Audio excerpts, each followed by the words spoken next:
Question 1. Which of the following is required to obtain a property and casualty insurance license in Indiana? A. Completion of a background check. B. Completion of a 10-hour pre-licensing course. C. At least 2 years of experience as a non-resident agent. D. Passing the Indiana State Bar exam. Answer A. Completion of a background check. Explanation.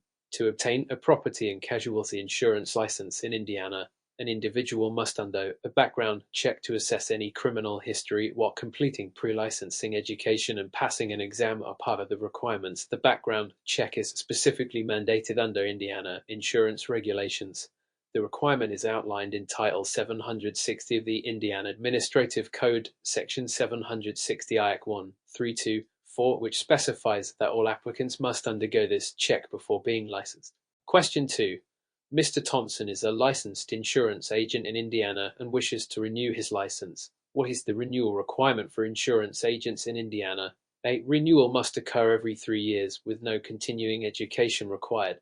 B. Renewal must occur annually with 24 hours of continuing education. C. Renewal must occur every 2 years with 24 hours of continuing education, including 3 hours of ethics training. D. Renewal must occur every 4 years with 12 hours of continuing education.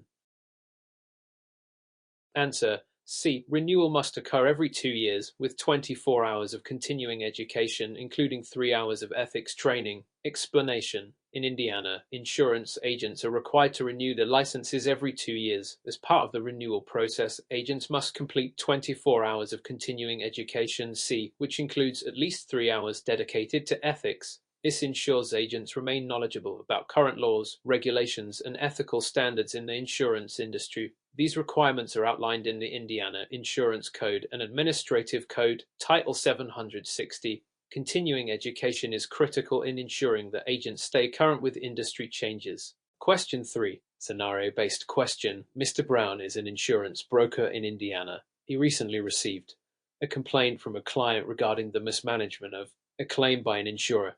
According to Indiana insurance regulations, which of the following actions should Mr. Brown take first to address the situation? A. Immediately report the complaint to the Indiana Department of Insurance. B. Try to settle the claim dispute directly with the insurer. C. Refer the client to an attorney to pursue legal action. D. Investigate the claim and resolve the issue without involving the insurer.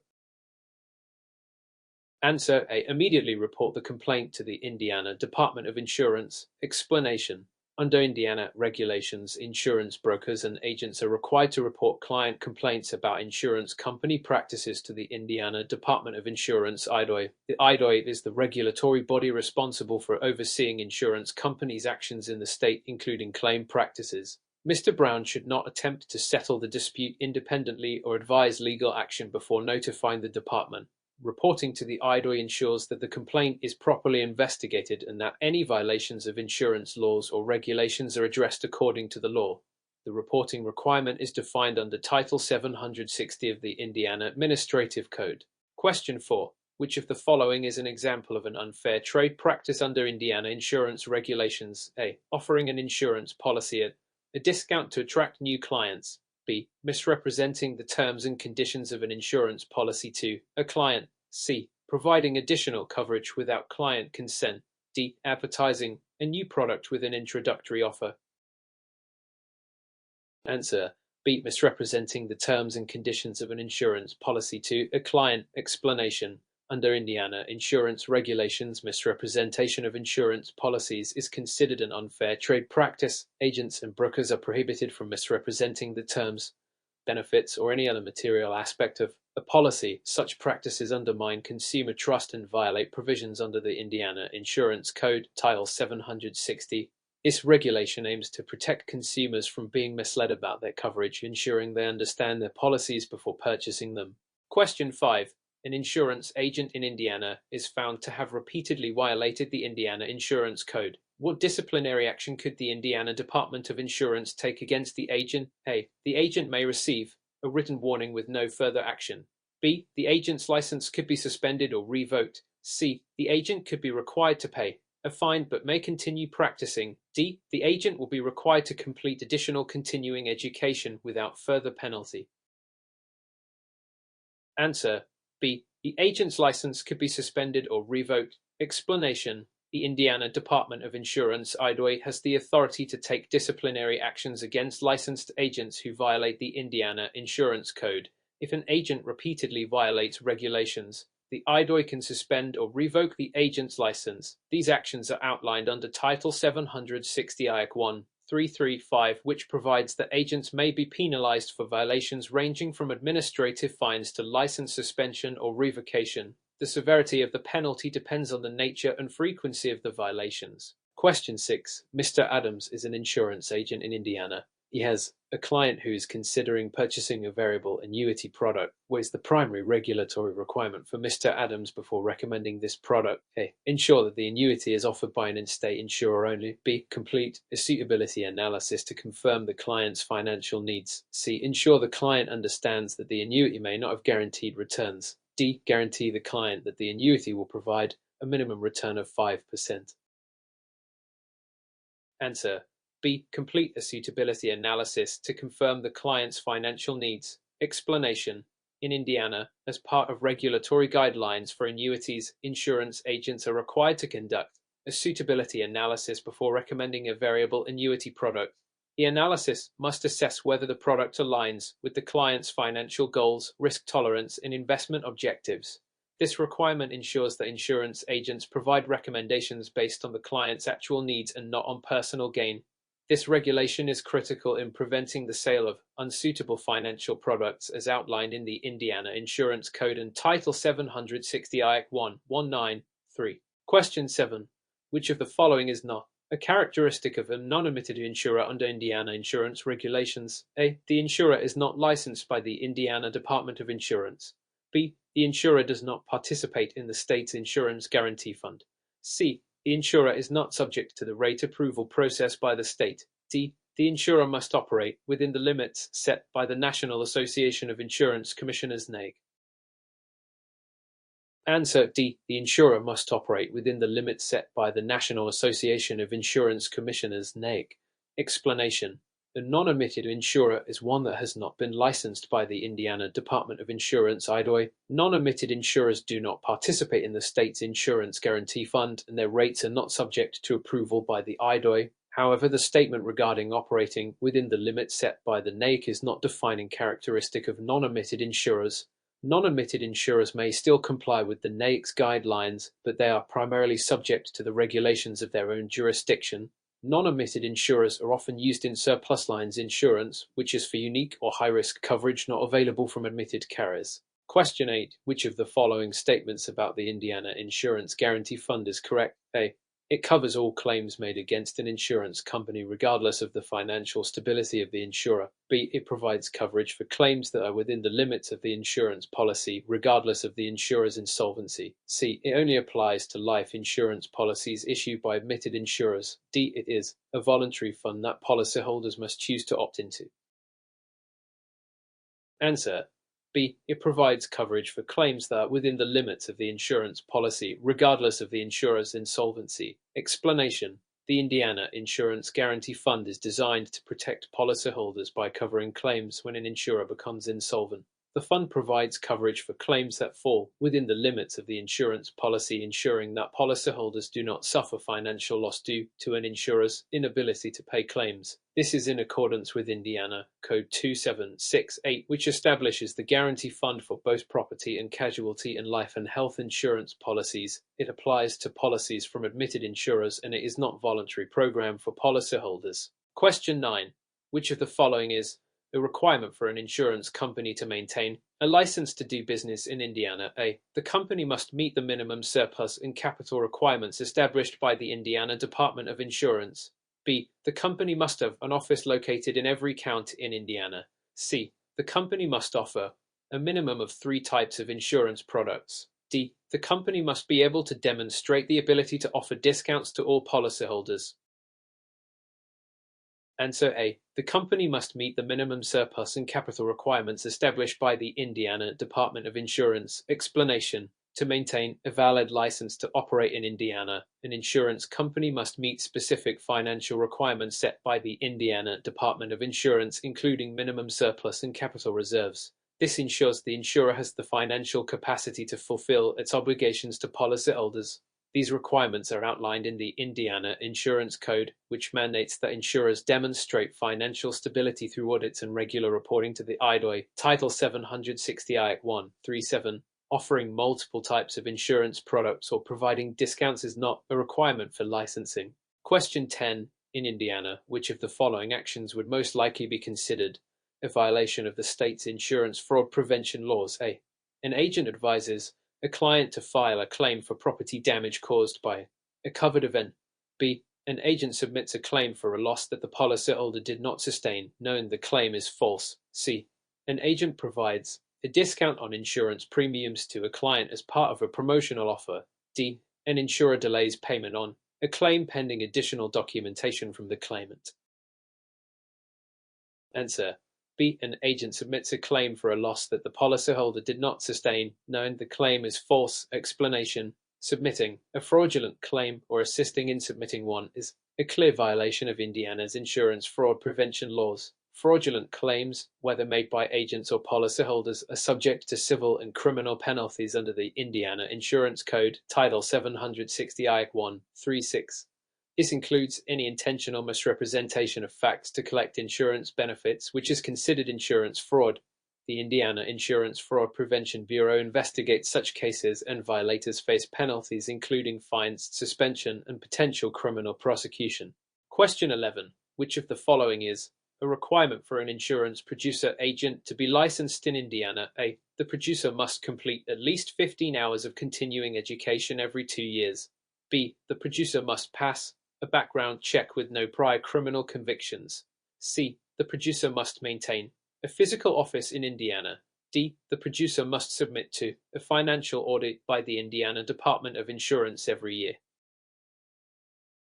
Answer. B. The producer must pass the background check with no prior criminal convictions. Explanation. In Indiana, as part of the licensing process, insurance producers must undergo a criminal background check. If they have certain criminal convictions, they may be disqualified from obtaining a license. The licensing process also involves passing the appropriate exams for the type of insurance the agent will sell. While continuing education is important for maintaining a license, it is not a requirement at the initial stage. Question 12. An insurance policy in Indiana includes an incontestability clause. Which of the following best describes the effect of this clause? The insurer cannot deny a claim after the policy has been in force for 2 years except for fraud. B. The insurer is required to continue coverage even if the policyholder has not paid premiums. C. The insurer can deny coverage if the policyholder fails to disclose material facts at the time of underwriting. D. The policyholder can cancel the policy at any time without penalty after 2 years.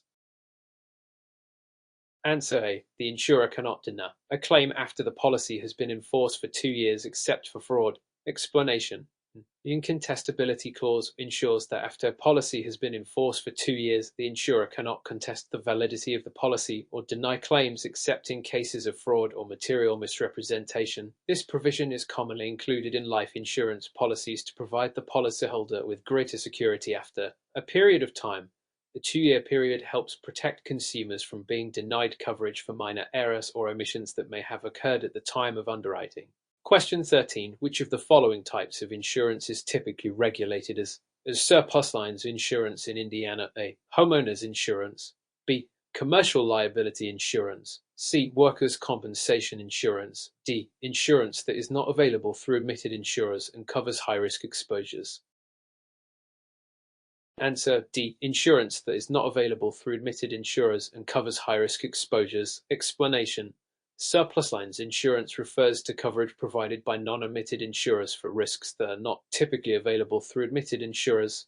This is often used for high-risk or specialized needs, such as certain types of property insurance or unusual commercial coverage. In Indiana, surplus lines insurance must be placed with a licensed surplus lines broker and meet specific regulatory requirements outlined by the Indiana Department of Insurance. Question 14. Which of the following actions is prohibited for an insurance agent in Indiana? A. Offering a client an insurance policy with premiums that are higher than necessary for the coverage. B. Offering a client a discount on premiums if they purchase multiple policies from the same insurer. C. Suggesting an insurance policy based on the client's financial needs and objectives. D. Recommending a policy that is not suitable for the client based on their risk profile.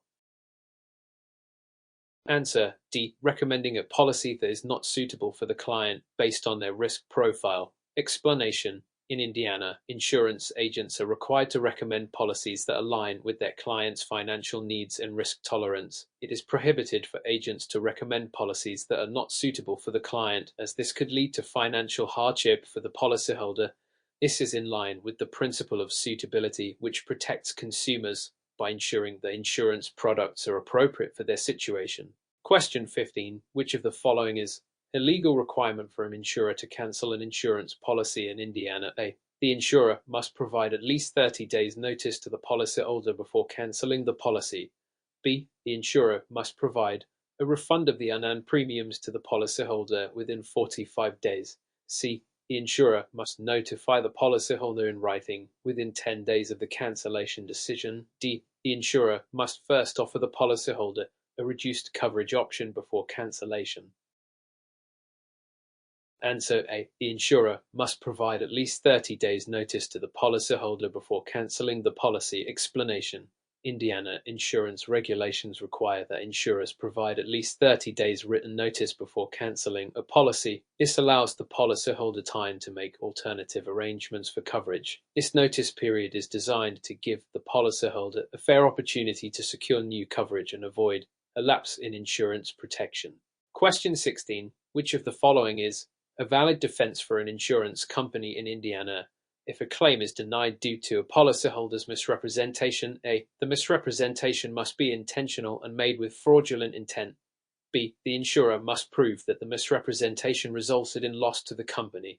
C. The insurer must demonstrate that the misrepresentation was related to material fact, even if it was made unintentionally. D. The policyholder is automatically disqualified from receiving any claims benefits if they make any misrepresentation. Answer C. The insurer must demonstrate that the misrepresentation was related to a material fact, even if it was made unintentionally. An explanation: in Indiana, if the policyholder makes a misrepresentation, the insurer can deny the claim only if the misrepresentation was related to a material fact. A material fact is one that would have influenced the insurer's decision to issue the policy or the terms under which the policy was issued. Even if the misrepresentation was unintentional, if it is found to be material, the insurer may deny the claim. Question 17. Under Indiana insurance law, what must a health insurer do if a policyholder's claim is denied for coverage? A. The insurer must provide an explanation of the denial within 30 days of receiving the claim. B. The insurer must automatically approve the claim if it is submitted more than once. C. The insurer must refund any premiums paid if the claim is denied. D. The insurer must notify the policyholder in writing that they are no longer eligible for coverage. Answer A. The insurer must provide an explanation of the denial within 30 days of receiving the claim. Explanation: Indiana insurance law mandates that health insurers provide a written explanation of any claim denial within 30 days of receiving the claim. This requirement is part of the transparency rules aimed at ensuring policyholders are informed about the reasons behind claim denials, giving them an opportunity to dispute the decision or provide additional information. Question 18. Which of the following is a typical characteristic of a lapsed insurance policy in Indiana? A. The policyholder has stopped making premium payments but is still covered for claims. B. The insurer will cancel the policy after the first missed payment without notice. C. The policyholder has failed to pay premiums for a certain period, causing the policy to become inactive. D. The policyholder must provide a written request to reinstate the policy after it lapses. Answer C. The policyholder has failed to pay premiums for a certain period, causing the policy to become inactive. Explanation: a lapsed insurance policy occurs when the policyholder fails to pay premiums within the grace period allowed by the insurer. After a certain period without payment, the insurer may declare the policy inactive and coverage is no longer in force. This is usually a result of non-payment, and the policyholder may be able to reinstate the policy by paying overdue premiums depending on the insurer's terms. Question 19. What is the maximum penalty that the Indiana Department of Insurance can impose on an insurer found guilty of violating state insurance regulations? A. A fine of up to $5,000 for each violation. B. A fine of up to $25,000 for each violation. C. A fine of up to $50,000 for each violation. D. A fine of up to $100,000 for each violation. Answer B. A fine of up to $25,000 for each violation. Explanation: the Indiana Department of Insurance can impose a fine of up to $25,000 for each violation of the state's insurance laws. This penalty is outlined in the Indiana Insurance Code and is intended to ensure that insurers comply with regulations designed to protect consumers. In some cases, additional penalties or corrective actions may be required. Question 20. Which of the following is a feature of umbrella insurance in Indiana? A. It only provides coverage for property damage. B. It provides additional liability coverage above the limits of other policies. C. It is required by law for all property owners in Indiana. D. It covers damages to an insured's own property, regardless of fault. Answer B. It provides additional liability coverage above the limits of other policies. Explanation: umbrella insurance is a type of policy that provides additional liability coverage above and beyond the limits of other policies, such as auto or homeowners insurance. This coverage can protect against large claims or lawsuits that exceed the limits of the underlying policies. It does not typically cover damage to the insured's own property, but extends liability protection in cases of significant damage or injury caused to others. Question 21. Which of the following is required for an insurance producer to receive compensation for selling an insurance policy in Indiana? A. The producer must be appointed by an insurance company. B. The producer must own the insurance company. C. The producer must sell policies to a minimum number of clients each year. D. The producer must obtain a license renewal every 5 years. Answer A. The producer must be appointed by an insurance company. Explanation: in Indiana, an insurance producer must be appointed by an insurance company to receive compensation for selling policies. This appointment is necessary for the producer to act on behalf of the insurer and be authorized to sell its products. An appointment ensures that the producer is authorized to represent the insurer and comply with relevant laws and regulations. Question 22. In Indiana, what is the statutory limit on the amount of liability coverage for uninsured motorists in a standard automobile insurance policy? A. $25,000 per person, $50,000 per accident. B. $50,000 per person, $100,000 per accident. C. $100,000 per person, $300,000 per accident. D. $25,000 per accident, $50,000 per person. Answer A. $25,000 per person, $50,000 per accident. Explanation: Indiana law mandates minimum liability coverage for uninsured motorists at $25,000 per person and $50,000 per accident. This ensures that individuals involved in accidents with uninsured drivers have some level of coverage for medical costs and damages. However, policyholders can opt for higher coverage limits, but this is the statutory minimum. Question 23. Which of the following is an example of insurable interest in Indiana? A. A person buying life insurance on a neighbor's life. B. Business owner purchasing insurance for their own property. C. Person purchasing car insurance for vehicle they do not own. D. Person purchasing life insurance on the life of friend. Answer B. A business owner purchasing insurance for their own property. Explanation: insurable interest refers to the legal requirement that a person or entity must have a financial interest in the property or life they are insuring. In Indiana, a business owner has an insurable interest in their property, allowing them to purchase insurance to protect against losses. Insurable interest is a critical principle to ensure that insurance is not used for speculative purposes. Question 24. Which of the following scenarios would likely result in a declination of an insurance application in Indiana? A. The applicant has a long-standing history of making insurance claims. B. The applicant has been convicted of a minor traffic violation. C. The applicant has made timely premium payments in the past. D. The applicant is willing to pay a higher premium for higher coverage limits. Answer A. The applicant has a long-standing history of making insurance claims. Explanation: An insurance company may decline an application for coverage if the applicant has a history of making numerous or large claims, particularly if they suggest a pattern of high risk or fraud. A history of claims can make an applicant a higher risk for the insurer, which may result in a denial. Minor traffic violations or willingness to pay higher premiums typically wouldn't lead to declination.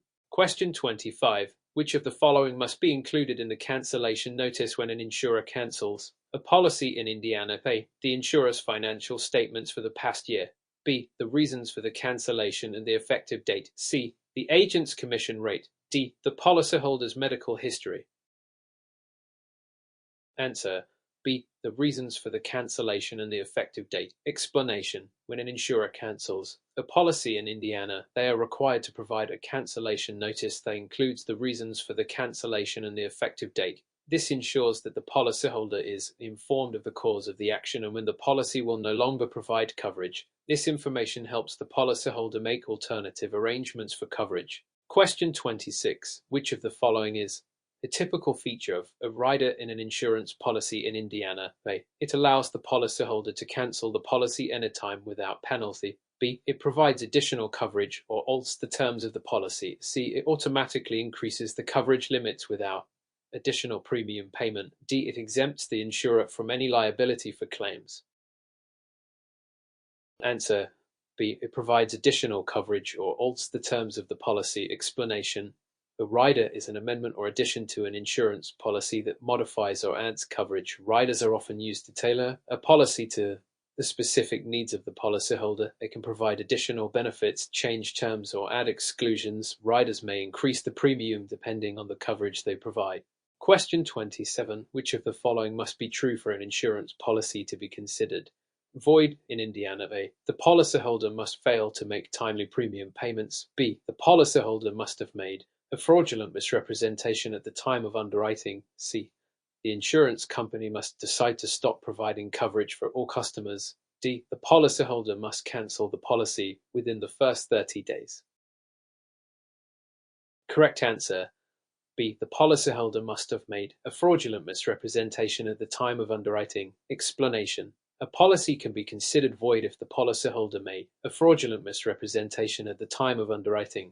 This could include intentionally providing false or misleading information that would have impacted the insurer's decision to issue the policy. Such fraud may lead to the insurer voiding the policy, making it as though it never existed.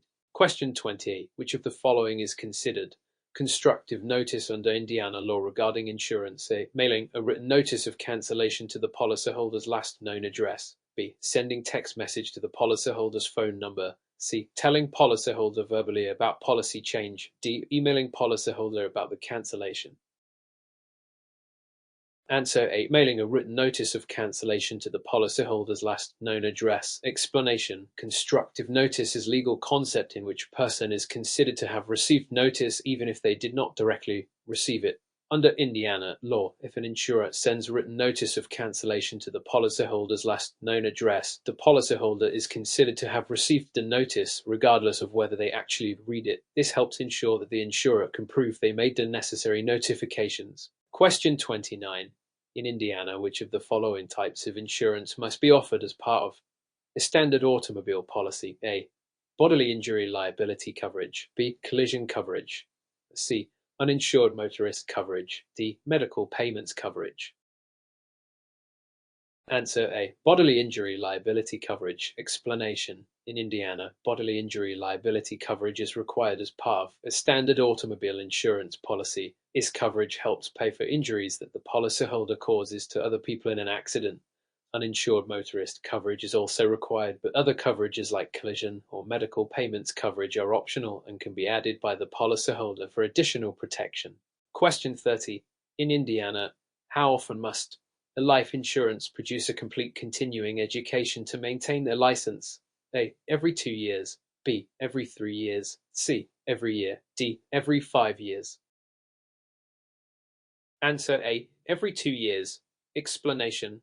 Life insurance producers in Indiana are required to complete continuing education every 2 years to maintain their license. This requirement ensures that insurance professionals remain current with changes in the law, industry practices, and product knowledge. Failure to complete continuing education could result in the suspension or revocation of the producer's license.